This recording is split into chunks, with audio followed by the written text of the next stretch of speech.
Hi, my name's Phil. I like to talk about politics, and in this video I'd just like to go briefly over a single tweet that I saw, but one where the irony is so heavy that lifting it could be an event for World's Strongest Man. But first, if you'd like to see more of my videos, then please subscribe to the channel and click the bell notification icon. So, in this short vlog, I just want to go over what would ordinarily be a spectacularly moronic Brexiteer statement to make that I just couldn't let pass. The tweet itself was made by Tom Tugendhat, who's a Conservative MP, and as such, despite what his private personal views may be, which I'll go over in a bit, he is a committed supporter of Boris Johnson's very hard Brexit. All Conservative candidates had to sign up to support Boris Johnson's Brexit unequivocally in order to be allowed to stand for the party in the general election recently, which means that by definition, all Conservative MPs are fully committed to that hard Brexit. And no matter what Boris Johnson decides to do, never mind what he said before the election, no matter what he said during it, whatever he does, they are fully supporting. Now, this particular MP, Tugendhat, also seems to have had quite a lot of involvement in the Territorial Army and has seen military service in both Iraq and Afghanistan. This is relevant as well. Now, I will say that Mr. Tugendhat does seem to be someone who really is in favour of remaining in the EU, because that's what he said before the 2016 Brexit referendum. What a Conservative MP really feels about Brexit is often very difficult to tell unless you put it in the context of what they said before the referendum, when Conservative MPs were actually free to say what they really thought. Ever since that, they've not really been free to do that. So I want to make it clear, is what I'm saying, that as ridiculous as his tweet is going to seem when I show it to you, for someone who's now committed to Brexit, and the hardest of Brexit, as I say, under Boris Johnson, I don't believe that he personally believes in the project. Now, yes, you might argue, oh, he didn't believe in it then and now he does. I think that's unlikely, but you can take what you mean. The fact of the matter is that he is technically a Brexiteer because he is now supporting it vocally, publicly, as an MP as well in terms of his voting. So that means that he's basically selling out his country for his own political career. But at least I'm not accusing him of being a cretin. I would only be doing that if he really thought that Brexit was a good idea. In fact, the tweet may actually be read, if you look at it in the context of him saying that we should have stayed in the EU at one time, as a self-aware attempt for the part of him that really is wanting to rail against this, exploding a little and just pointing out how silly Brexit is, without explicitly doing so and therefore compromising his commitment to Johnson's Brexit.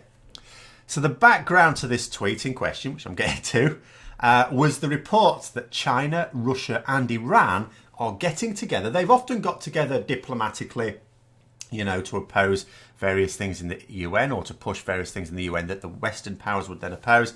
But they're getting together to form joint naval exercises. Now, any form of military cooperation between Russia, Iran and China is of course not going to be welcomed by Western nations.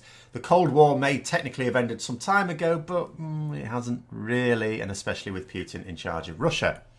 So the tweet responding to this news from a man who, bear in mind, is knowledgeable and actively involved in the British military reads as follows. So, to this report of the joint naval exercises, he says this: while the others sleep, some act. This is the new world in which we must operate. We need to get together with mid-sized democracies and defend interests we share. Now, mid-sized democracies, oh, do you mean like the ones in Europe, whose values we largely share? Unsurprisingly, as a result of this, quite a lot of people have been suggesting to this Brexit supporting MP that this is a brilliant idea. Yes, we should band together, or mid-sized democracies who wish to, support our shared values. Of course we must band together. If only there were a union of mid-sized democracies banding together into a powerful whole much greater than the sum of its parts. a European Union, you might even call it. Oh wait, there is one. And we have spent the recent past and will be spending the future bashing it. At least this gentleman will. Now, as I say, I think it's pretty clear that he himself is opposed to Brexit.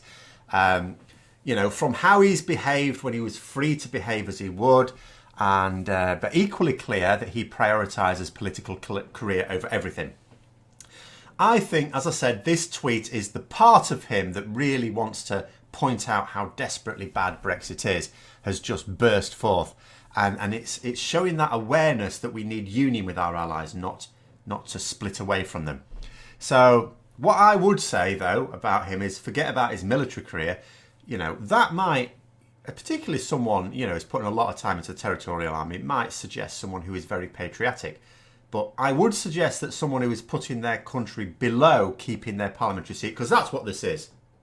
That's what this is.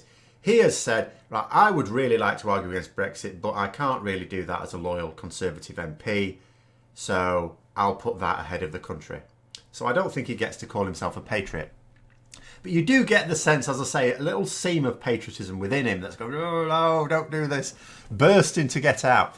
Not only did he tweet support for a banding together of mid-sized democracies in opposition to what Russia, Iran and China may be up to, which is effectively support for the EU, but he also had a pop at Donald Trump shortly afterwards in a tweet as well, which would hardly be the sort of thing that would find favour with his new boss, Boris Johnson. But I do think that these ironies are exactly the sort of thing that should be pointed out every time, particularly in 2020, when the narrative, I think, for too long has been about the benefits of Brexit, and we haven't had people in the public eye really explaining what's wrong with it. Every time there is a problem to which the solution is the European Union, it needs pointing out.